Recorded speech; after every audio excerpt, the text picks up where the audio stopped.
अभिनंदन करता हूँ कि आप इस कोविड की महामारी के बीच में, मीडिया के भाइयों को भी धन्यवाद दूंगा कि आप इस महामारी के बीच में जिस तरह से योद्धा के रूप में काम कर रहे हैं और लेटेस्ट जो अपडेट देश और दुनिया को जिस तरह से दिखा रहे हैं, मैं आपका भी स्वागत और अभिनंदन करता हूँ। और साथ ही हमारे जो डॉक्टर हैं, पैरामेडिकल स्टाफ, सफाई कर्मी, पुलिस के कर्मियों को भी मैं बहुत बहुत धन्यवाद दूँगा। इस महामारी के बीच में वो एक योद्धा के रूप में सब काम कर रहे हैं। और ये साल जो रहा, ये साल बहुत ही विकास की दृष्टि से या महत्वपूर्ण निर्णय के अगर देखें तो माननीय प्रधानमंत्री नरेंद्र मोदी जी के नेतृत्व में बहुत ही सराहनीय रहा और उसके अंदर ऐतिहासिक फैसले हुए। और उन ऐतिहासिक फैसलों को अगर देखा जाए तो ऐसे फैसले हुए जो राष्ट्र को आगे बढ़ाने वाले हो या आम आदमी के मन मस्तिष्क के जो फैसले होने चाहिए थे वो फैसले हुए। जहां देखते हैं कि धारा 370 देश के लिए बहुत महत्वपूर्ण थी। एक ही देश में 2 दिशा 2 विधान, और जिस तरह से जम्मू कश्मीर की स्थिति थी तो आज धारा 370 की हमें सबसे ज़्यादा आवश्यकता थी कि वो धारा 370 हटे। तो धारा 370 हटने का एक ऐतिहासिक फैसला इस साल के अंदर हुआ। और 3 तलाक जैसा फैसला जो हमारी अल्पसंख्यक बहनें थी वो इस 3 तलाक की वजह से एक ऐसा जीवन यापन कर रही थी जैसा उनको एक नाग के जीवन था जैसे। लेकिन आज उस 3 तलाक का जो फैसला हुआ उसकी भी पूरे देश के अंदर सराहना हुई। और उसके बाद में आपने देखा होगा कि सम्मान नागरिकता का बिल, जहां पाकिस्तान के अंदर जो अल्पसंख्यक हैं या जैसे हिंदू, जैन, सिख, बौद्ध, ईसाई, जिनके साथ है वहाँ पर धार्मिक उत्पीड़ना होती, ऐसे भाई अपनी जान बचाकर, अपनी असमत को बचाकर हिंदुस्तान के अंदर आते, उनको नागरिकता देने का जो बिल हुआ पास, उससे उन लोगों को न्याय मिला और उनको जीने का एक अवसर प्रदान हुआ। तो आज इस सरकार के अंदर ऐसा एक महत्वपूर्ण फैसला भी हुआ। और इस साल के अंदर भगवान श्री राम का मंदिर अयोध्या में बने, इसके लिए हजारों लोगों ने जान दी। और एक धार्मिक जो आस्था का केंद्र था जिसको बाबर के समय के अंदर वहाँ पर मस्जिद बना दी गई थी, या उनको जिस तरह से मंदिर की हम सब की मांग थी कि वहाँ पर मंदिर बने, तो आज अयोध्या के अंदर भगवान श्री राम का मंदिर का फैसला सर्वसम्मति से आया और भगवान श्री राम का मंदिर भव्य बनेगा। तो ऐसे इतिहास के अंदर लिखे जाने वाले तो निर्णय हुए। और इसके साथ ही विकास की अगर बात करें तो देश के अंदर जिस तरह से माननीय प्रधानमंत्री जी के नेतृत्व में 5 ट्रिलियन इकोनॉमिक को पार करना है,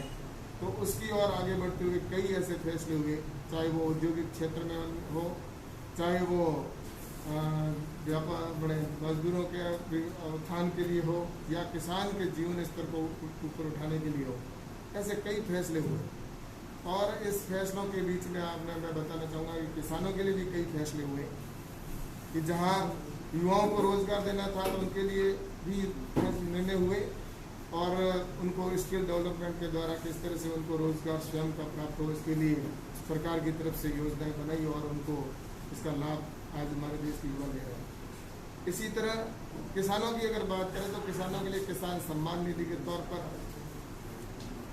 6,000 रुपये देने का तय हुआ कि किसान को हर 4 महीने के अंदर 2-2 हज़ार रुपये की इंस्टॉलमेंट के रूप में उनको मिले।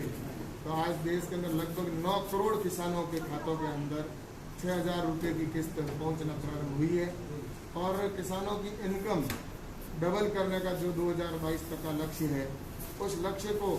प्राप्त करने के लिए भारत सरकार निरंतर प्रयास कर रही है। और इसके लिए प्रधानमंत्री जी ने जो 10,000 FPO की घोषणा की है, 10,000 FPO बनेंगे और जैविक खेती को बढ़ावा दिया जाएगा। जीरो बजट फार्मिंग के माध्यम से किसान की लागत कम हो, इसके ऊपर बल देते हुए आने वाले टाइम के अंदर ग्रामीण क्षेत्र में जो हमारे जो किसानों को एक ग्राम स्वराज की जो हमारी परिकल्पना है उसको चरितार्थ करने के लिए हम निरंतर लगे हुए हैं। और निश्चित रूप से मैं कह सकता हूँ कि आज जो बजट की घोषणा भी अगर कृषि के अंदर भी हुई है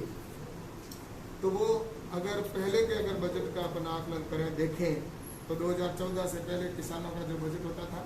वो मात्र और मात्र 30,000 करोड़ के आसपास हुआ करता था। लेकिन आज मुझे कहते हुए प्रसन्नता है कि पिछले साल का जो कृषि का बजट था वो 1,37,000 करोड़ था और इस बार जो बजट है एग्रीकल्चर का वो 1,51,000 करोड़ से भी अधिक का बजट है। तो इससे साफ जाहिर होता है कि जहाँ पर पहले 5 साल के अंदर एग्रीकल्चर के अंदर किसानों को जो मिलता था उतना बजट अब 1 साल के अंदर माननीय प्रधानमंत्री जी के नेतृत्व के अंदर किसानों को दिया जा रहा है। इससे किसानों को निश्चित रूप से लाभ होगा, किसानों को उसकी रेट मिले। उसके लिए जहाँ अगर देखें तो MSP को 1.5 गुना भी किया गया और साथ ही जो इनाम मंडियाँ थी उनको भी जहाँ 585 इनाम मंडियाँ थी उसको बढ़ाकर अभी हमने 1,000 मंडी इनाम के साथ में जोड़ दी है। और इसी तरह आज जो किसानों के लिए भविष्य के अंदर और भी कई फैसले होने वाले हैं जिसके अंदर किसानों के लिए हमारे किसानों को कॉन्ट्रैक्ट फार्मिंग का हो, इसके साथ ही मंडी से बाहर किसान अपने उत्पादन को बेच सकता है, इसका भी बिल निश्चित रूप से आगे आएगा। तो ऐसे कई फैसले हुए हैं जो आने वाले टाइम के अंदर किसान की तस्वीर और तकदीर को बदलने वाले होंगे। और जो अभी माननीय प्रधानमंत्री जी ने 20 लाख करोड़ रुपए का जो पैकेज की इस कोविड के समय में घोषणा की है, ये आने वाले समय में आत्मनिर्भर भारत को बनाने के लिए एक बहुत बड़ा कदम का जो ये फैसला हुआ है, जिसके अंदर किसानों के लिए भी 1 लाख करोड़ रुपए जो एग्रीकल्चर इंफ्रास्ट्रक्चर के ऊपर खर्च होंगे, वहीं लगभग 3.5 लाख करोड़ रुपए कृषि के सेक्टर में पूरे उसका उपयोग होगा, जिससे किसानों को सीधा लाभ होगा। और जो 1 करोड़ रुपए एग्रीकल्चर इंफ्रास्ट्रक्चर के ऊपर जो खर्च होंगे उसके अंदर हमने उनको 4 भागों में बांटा कि किसान जब फसल का कटाई बुआई करे उस समय उसको हॉर्टिकल्चर हो या उसको बूंद बूंद खेती हो, उसके उपकरणों की आवश्यकता हो, संसाधन हो, मशीनरी हो, उसके ऊपर खर्च होगा। वहीं फसल की कटाई के अंदर भी इस तरह से उनको जो मशीनरीज के लिए या उनको नई टेक्नोलॉजी के साथ जोड़ने का उसके ऊपर इसका खर्च होगा। वहीं एक जो सबसे बड़ा उसके अंदर रखा गया है कि एग्रीकल्चर के अंदर वैल्यू चेन के द्वारा उनको किसानों को इसका लाभ मिले, तो इसके ऊपर भी खर्च होगा, जिसके अंदर किसानों को उसके अंदर कोल्ड स्टोरेज, वेयर हाउस और प्रोसेसिंग यूनिट ये सारे करके और किसान को पैकिंग करके और कैसे वो मार्केट के अंदर उसको अच्छी रेट मिले, इसके ऊपर भी कृषि के सेक्टर के अंदर काम किए जाएंगे। कुल मिलाकर हर क्षेत्र के अंदर माननीय प्रधानमंत्री जी के नेतृत्व में ये जो लक्ष्य है भारत को आत्मनिर्भर बनाना, वो लक्ष्य पूरा होगा। तो इस तरह से जो ये साल है, इस साल के अंदर जहाँ ऐतिहासिक फैसले हुए, वहीं लॉकडाउन जो महामारी एक आई, जहाँ देखते हैं कि कोविड जैसी महामारी पूरे विश्व के अंदर तबाही मचा रही है, इस बीच अगर प्रधानमंत्री जी को मैं धन्यवाद देना चाहूँगा कि उन्होंने जो एक ऐतिहासिक फैसला लिया और जिसकी वजह से आज देश के हजारों लोगों की जान बची। आज मैं आपको ये बताऊँ कि जहाँ दूसरे देशों के अंदर देखते हैं तो ऐसे अमेरिका है, ब्रिटेन है, चीन है, जहाँ पर हजारों लोगों की जान चली गई, लेकिन प्रधानमंत्री जी के सूझबूझ का ही परिणाम है कि आज हमारे देश के अंदर जो इतने पॉजिटिव केस कम हैं, तो इसके पीछे कारण यही है कि उनका समय पर निर्णय दिया गया। और इस समय मैं ये भी कहूँ कि आज लोगों के अंदर जागरूकता ये, जिस समय ये लॉकडाउन हुआ था उस समय भारत के अंदर इतने संसाधन भी नहीं थे, जहाँ अगर मास्क का प्रयोग करना हो तो लोगों के अंदर जागरूकता नहीं थी, मास्क मिल नहीं रहे थे, या उसके लिए सैनिटाइज की अगर तो उस समय इतनी पर्याप्तता नहीं थी, लोगों के अंदर जागरूकता नहीं थी, हॉस्पिटल के अंदर सारे संसाधनों की भी कमी थी। लेकिन ये जो 2 महीने का लॉकडाउन रहा, इस लॉकडाउन के दौरान जो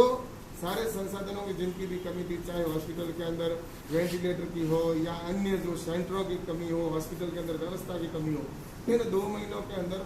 लोगों ने सोशल डिस्टेंस का, सभी देश की जनता ने इसका ध्यान रखा प्रधानमंत्री जी के आह्वान पर। इस बीच में सारी व्यवस्था भी हुई, लोगों के अंदर जागरूकता भी आई, जिसकी वजह से हजारों हजारों लोगों की जान बची और भविष्य के अंदर भी निश्चित रूप से लोगों की जागरूकता की वजह से ये मैं कह सकता हूँ कि आने वाले टाइम में इस महामारी से भी हम निजात पाएंगे। और इस समय प्रधानमंत्री जी का ये निर्णय बहुत अच्छा निर्णय हुआ कि जिसकी वजह से उनके आह्वान के ऊपर पूरे देश ने उनके ये बात को माना और जिसकी वजह से आज पूरे देश के अंदर जो महामारी है उसको हम निश्चित रूप से ये चुनौती है, लेकिन इसको हम इसको पूरा करेंगे। और आने वाले टाइम के अंदर देश से जो एक हमने जो सपना देखा है भारत आगे बढ़े, आज विश्व के दूसरे देशों को हमारे भारत ने इस समय ये जता दिया जो हमारा विश्व के अंदर वसुधैव कुटुंबकम का जो हमारा नारा है, विश्व को हमने परिवार माना है, तो आज विश्व भी मानने लगे है इस लॉकडाउन कोविड के बीच में कि भारत ने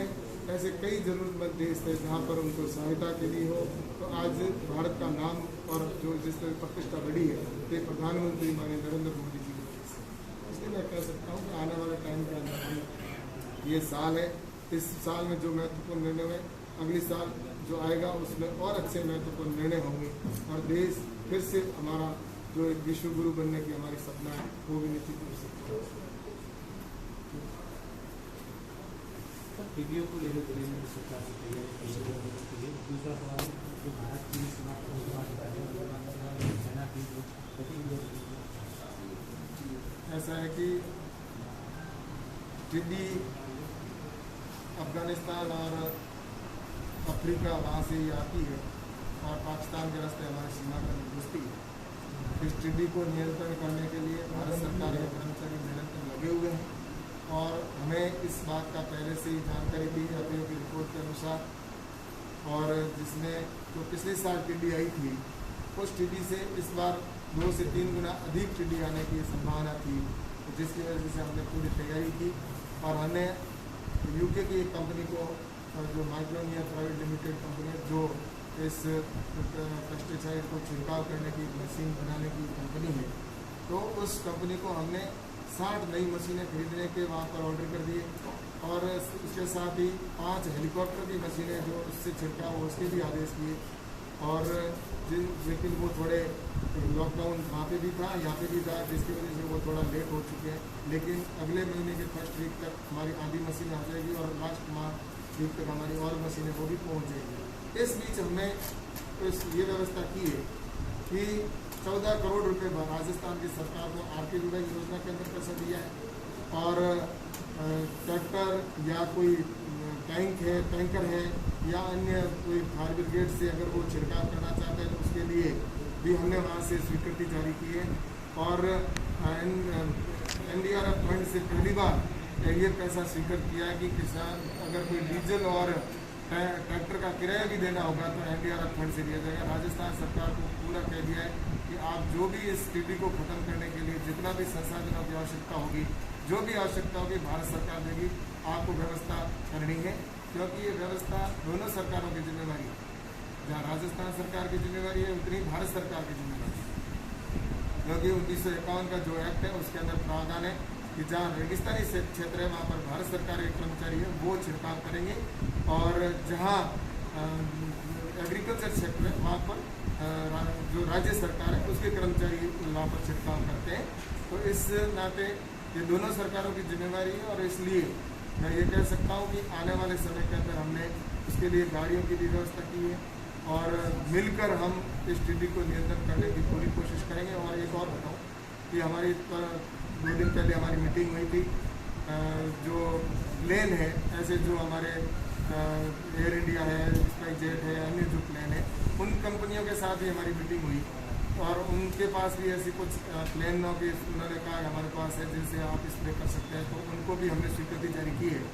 और आने वाले समय के अंदर अगर टिड्डी दल जैसा कि संभावना है कि पीछे से और आ सकता है तो उसके लिए प्लेन से छिड़काव करने की आवश्यकता होगी तो वो भी हम करेंगे, लेकिन किसानों को नुकसान है वो नहीं होने देंगे।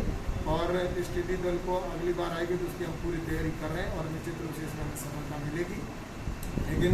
पाकिस्तान की जब ये सीमा से आती है तो उसकी सूचना पाकिस्तान से हमें नहीं मिलती है, वरना हम पहले से तैयारी कर रख सकते हैं। लेकिन फिर भी उसके बावजूद भी जैसे ही आएगी तो हमारे वहाँ पर हम BSF के संपर्क में भी है, वहाँ से भी सूचना मिलती है, अन्य जगह से सूचना मिलती है, उसके आधार पर हमारे कर्मचारी वहाँ पर पहुँचते हैं और उसको नियंत्रित करते हैं। तो उसकी हमारी प्रक्रिया जारी है और आने वाले टाइम पर